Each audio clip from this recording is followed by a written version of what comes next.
Hello everyone, I'm Rohayanti from MBKM 5 and I want to tell you guys a story about a pocket full of trouble. So happy watching!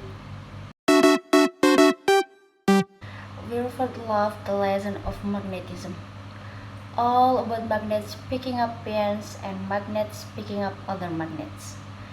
There's something wonderfully cool about magnets, except that only metal things stick to them.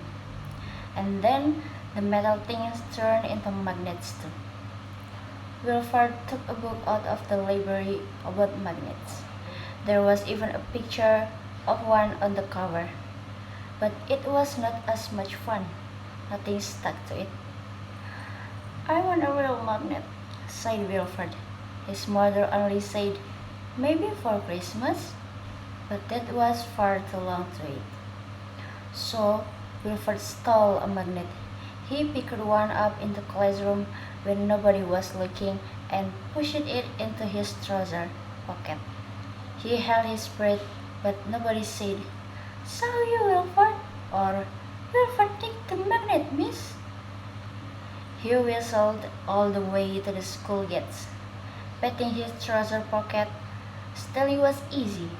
He might even take it up for a living. As he sat down in the park, he didn't notice the bent iron nail in the grass. It didn't hurt when he sat on it. It was under the pocket with the magnet in. But when he got up, the nail clung to the magnet even through the cloth of his trouser.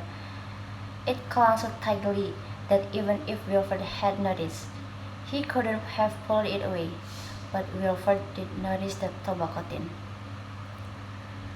It leapt out of the litter bin by the parquet and clung to the bent iron nail. He was so embarrassed. People might think he smoked. He tugged and pulled, but the tin was magnetic now. It stuck fast, and then the litter bin followed. It tore itself free of its concrete brace and bowed out of the parquet. Wilford tried to run, but the bin was too fast for him. With a clang, it stuck to the tobacco tin, which was stuck to the bin nail, which had stuck to the magnet. Wilford turned up the collar of his blazer and hoped nobody would recognize him. But as he walked past the dairy, a milkford veered on the pavement and clang! It buffeted Wilford from behind and stuck fast to the litter bin. The milkman, who had fallen out of his float, picked himself up and shouted and shook his fist. Wilford took a fright and started to run, but it was not easy. With the nail, the tin, the bin, and the milkford hanging on behind.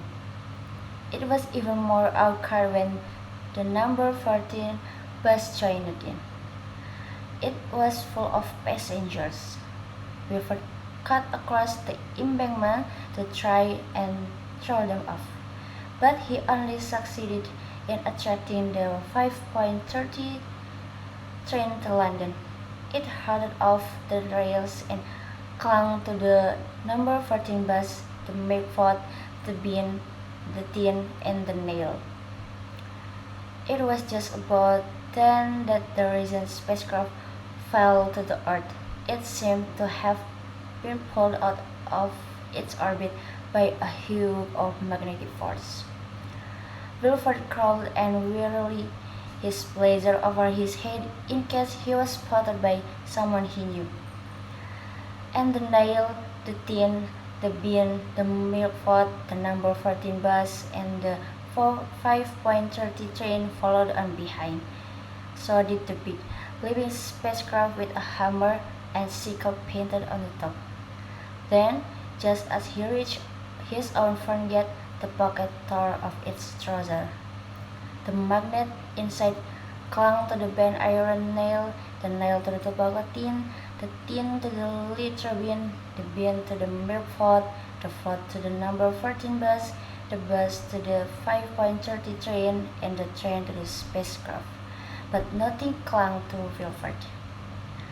A great heap of magnetic metal lay in the road, and later the man from Council had come and taken it away. Wilford's mother shouted at him and tearing the pocket of his trousers, and Wilford decided he wouldn't take up stealing for a living.